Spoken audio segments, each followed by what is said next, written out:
Hello students,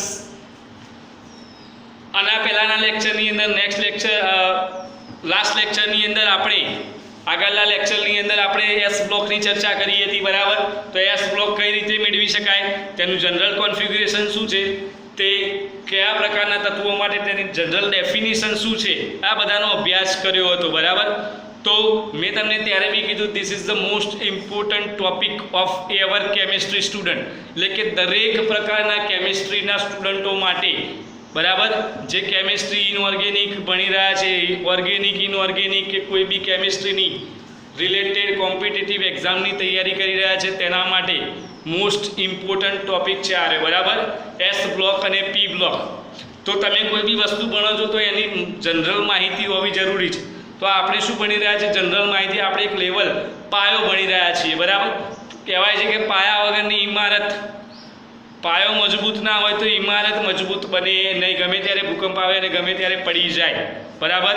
તો પાયો મજબૂત હોવો જરૂરી છે. તો પાયો મજબૂત કરવા માટે આપણે સૌપ્રથમ પિરિયોડિક ટેબલની માહિતી હોવી જરૂરી છે, બરાબર? તો એસ બ્લોક તો આપણે જોઈ ગયા, બરાબર? હવે નેક્સ્ટ આપણે પી બ્લોક જોવા જઈ રહ્યા છીએ, બરાબર? તો જોઈએ પી બ્લોક. તો પી બ્લોક ક્યારથી ચાલુ થશે, શું કહેવાય પી બ્લોક, આ બધા વિશે આપણે ચર્ચા કરીએ. તો સૌપ્રથમ મારો ક્વેશ્ચન છે કે પી બ્લોક કોને કહેવાય? એસ બ્લોક તો આપણે ભણ્યા કે જેનો અંતિમ ઇલેક્ટ્રોન એસ કક્ષકમાં સબસેલની અંદર ભરાય એને આપણે એસ બ્લોક એલિમેન્ટ્સ કહેતા હતા. તો પી બ્લોક કોને કહેવાય? વોટ ઇઝ પી બ્લોક, બરાબર? પી બ્લોક શું છે?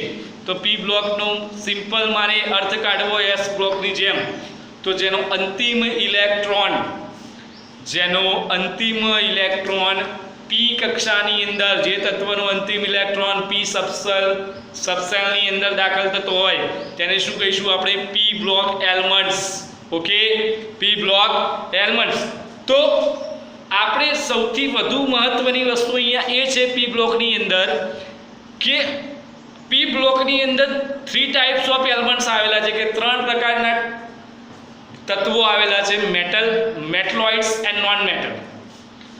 Metal, metalloids and non metal. આ મેં ક્રમ ઉલટો બોલ્યો, સાચો ક્રમ છે non metal, metalloids and metal.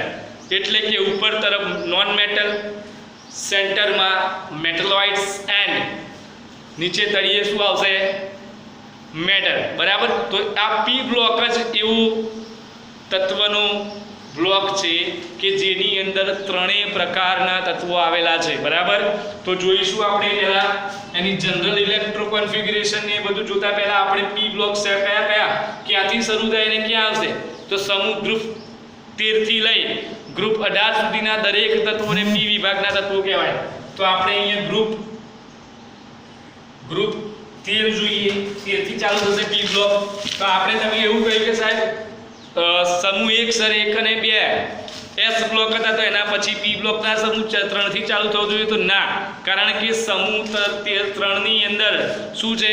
તો વચ્ચે ડી વિભાગના તત્વો આવેલા છે, ડી બ્લોક એલિમેન્ટ્સ. એના પછી 13મા સમૂહથી આપણે શું ચાલુ કરીશું? તો પી બ્લોક. તો સમૂહ 13 તો સમૂહ 13 ક્યાંથી ચાલુ થાય છે? તો બોરોનથી. તો હવે આપણે એના માટે બી જેમ એસ બ્લોક આપણે સિમ્પલી યાદ રાખવા માટે ફોર્મ્યુલા લાવ્યા હતા, એમ આ પી બ્લોકને યાદ રાખવા માટે પણ આપણે ફોર્મ્યુલા લાવ્યા છીએ, બરાબર? તો ધ્યાન રાખજો. તો કહે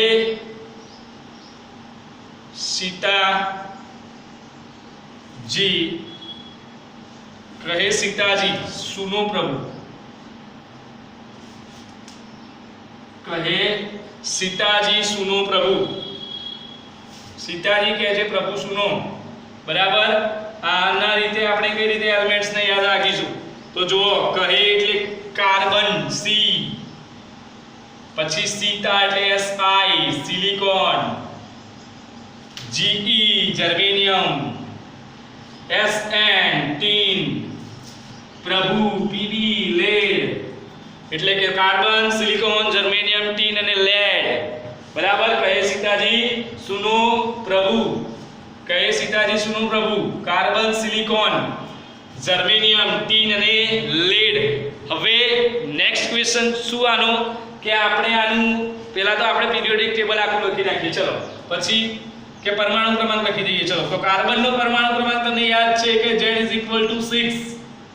કાર્બનનો પરમાણુ ક્રમાંક Z = કયો છે? 6. તો કયા તબક્કામાં છે? તો N = 2 તબક્કામાં. N = 2 તબક્કામાં છે કાર્બન. બરાબર. તો કાર્બનનો પરમાણુ ક્રમાંક Z = 6. p કક્ષક ભરવાની છે. તો હિલિયમ આપણે નિષ્ક્રિય વાયુ લઈ લઈશું. પહેલા હિલિયમ, પછી 2s2 એટલે 2 અને 2 4 2p1. જો આ લાસ્ટ ઇલેક્ટ્રોન આપણો શેમાં દાખલ થયો? તો p કક્ષકની અંદર 2 2 4 2 2 4 2p2. ચલો આપણે ડાયરેક્ટ સમૂહ 14 લીધો ભાઈ, સોરી, સમૂહ 14. સમૂહ 13 આપણે ચાલુ કરવાનો હતો, તો વાંધો નહીં, અહીંયા સમૂહ 14 લઈ લઈએ. સમૂહ 13 આપણે પાછળ લઈશું, અહીંયા આગળ લઈ લઈએ.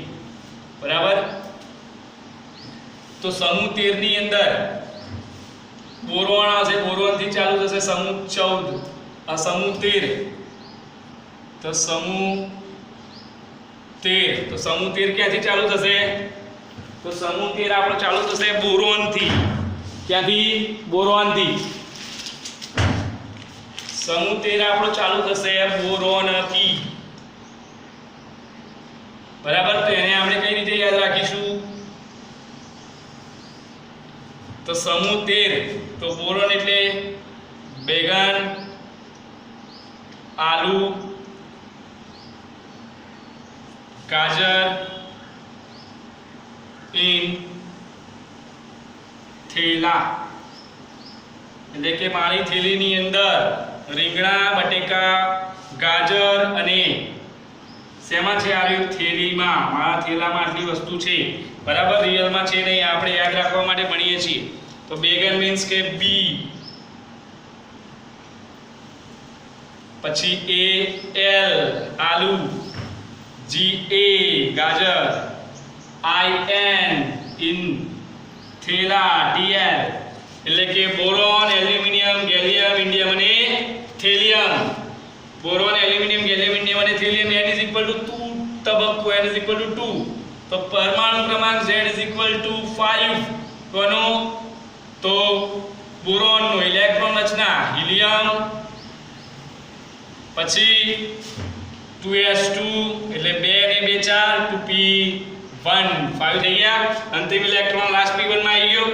એના પછી એલ્યુમિનિયમ, તો Z = કેટલા આવશે? તો 5 ની અંદર 8 એડ કરો, તો 8 ને 5 13. નિયોન 3s2 કયો તબક્કો? ત્રીજો તબક્કો. યાદ રાખજો, N = 3. તબક્કા લખવાનું ભૂલવાનું નહીં. તો 3s2 3p1 એટલે 10 ને 2 12 ને 1 13. 13 ની અંદર 8 એડ કરો. આર્ગોન 18 18 ને 2 20 20 ને 1 21. તો ગેલિયમનો 13 ની અંદર 8 એડ કરો, તો 13 ને 7 20 ને 1 21. Z = 21. પછી આ N = કયો તબક્કો? 4 તબક્કો. N = 5. તો N = 5 તબક્કાની અંદર કયા આવશે? તો N = 5 ઇન્ડિયમ. તો ક્રિપ્ટોન 5s2 5p1 36 ને 2 38 ને 1 39. એટલે કે આની અંદર 18 એડ કરો. શેની અંદર? આની અંદર 18 એડ કરો તો મળશે 39. Thallium N = 6. તો ઝેનોન 6s2 6p1. હવે તમે કહ્યું કે સર તમે 7મો તબક્કો ભૂલી ગયા. તો 7મો તબક્કો ભૂલ્યા નથી ભાઈ, આપણે લખ્યો જ નથી, કારણ કે 7મો તબક્કો રેડિયો એક્ટિવ તત્વોનો છે, જે આપણે લખવો જરૂરી સમજતા નથી. ઓકે. તો 6s2 6p1 બરાબર. આ શું થાય? સમૂહ. સમૂહ કયો? સમૂહ 13. એનું જનરલ ઇલેક્ટ્રો કન્ફિગ્યુરેશન અહીંયા લખું છું ઉપર. તો NH2 NP1 એટલે કે S કક્ષકની અંદર 2 અને P કક્ષકની અંદર 1. તો 2 2 1 2 1 2 1 2 1 2 1 થઈ ગયા. પછી કહે સીતાજી સુનો પ્રભુ, તો અહીંયા તમે આનું જનરલ ઇલેક્ટ્રો કોન્ફિગ્યુરેશન છે NS2 NP2, એટલે કે દરેકમાં S કક્ષક અને P કક્ષક બે બંનેમાં બે બે ઇલેક્ટ્રોન, તો Z આનો 13 હોય તો આનો કેટલો આવશે 14, બરાબર. તો નિયોન પછી ત્રીજો તબક્કો છે એટલે 3s2 3p2. એના પછી નેક્સ્ટ પરમાણુ ક્રમાંક Z 14, 10 ને 2 12 ને 2 14, આનો છે 21 તો આનો થશે 22. તો આર્ગોન 4s2 4p2. એના પછી next 4s2 4p2.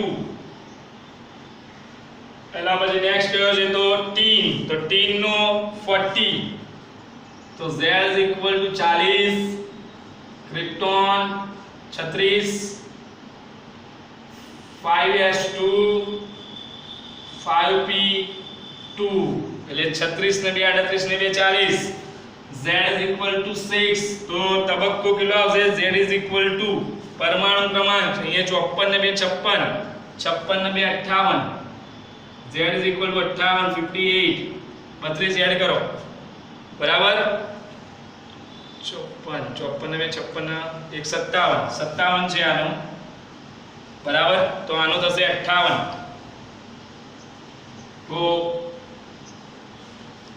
Helium, neon, argon, krypton, xenon 54, 6s2 54 ને 2 56, 5p2 56 ને 2 58.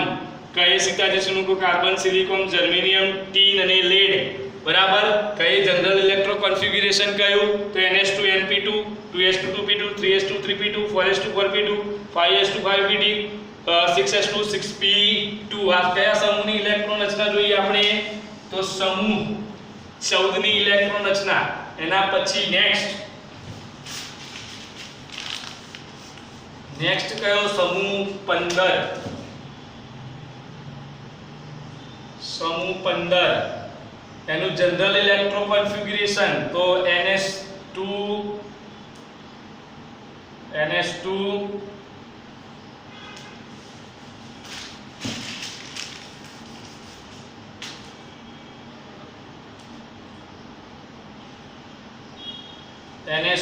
NP3 general electro configuration. આને કઈ રીતે યાદ રાખીશું તો કાર્બન પછી આવશે નાઇટ્રોજન, તો નિખિલ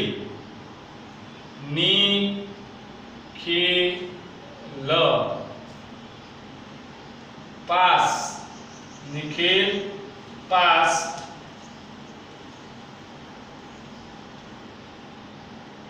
સબ બિંદાસ.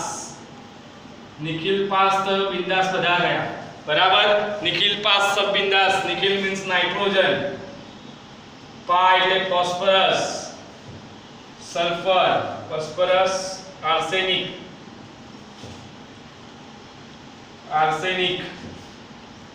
એન્ટીમની અને bismuth. Nitrogen, phosphorus, arsenic, antimony અને બિસ્મથ, બરાબર. તો નાઇટ્રોજન અહીંયા 6 હતો, Z 7. કયા તબક્કો તો 2 તબક્કો, તો હિલિયમ 2s2 2p3 2 2 4 ને 3 7, પછી એના પછી 14 પછી 15 ફોસ્ફરસ, તો નિયોન 3s2 3p3, નિયોન 10 ને 2 12 ને 3 15, પછી Z 23, તો નિયોન પછી આર્ગોન. ચોથો તબક્કો 5p 4p3, આર્ગોન 18 22 ને 3 23, એન્ટીમની, તો Z 41, તો ક્રિપ્ટોન 36. કયો તબક્કો છે પાંચમો તબક્કો 5s2 5p2 5p3, 36 ને 2 38 ને 3 41, Z is equal to 59, तो xenon 54, 6s2 6p3, 54 ને 2 56 ને 3 59, તો નાઇટ્રોજન ફોસ્ફરસ આર્સેનિક એન્ટીમની અને બિસ્મથ સમૂહ 15, એના પછી સમૂહ 16, તો સમૂહ 16 ની અંદર કયા પ્રકારના તત્વો આવશે? તો એનું જનરલ ઇલેક્ટ્રો કન્ફિગ્યુરેશન છે NH2 NP4, એટલે કે અંતિમ ઇલેક્ટ્રોનમાં અંતિમ કક્ષકની અંદર 4 ઇલેક્ટ્રોન ભરાશે, તો O સમ સબ से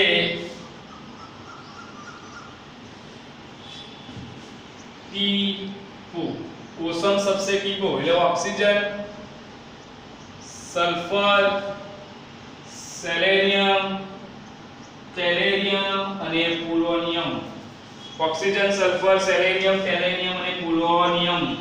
બરાબર.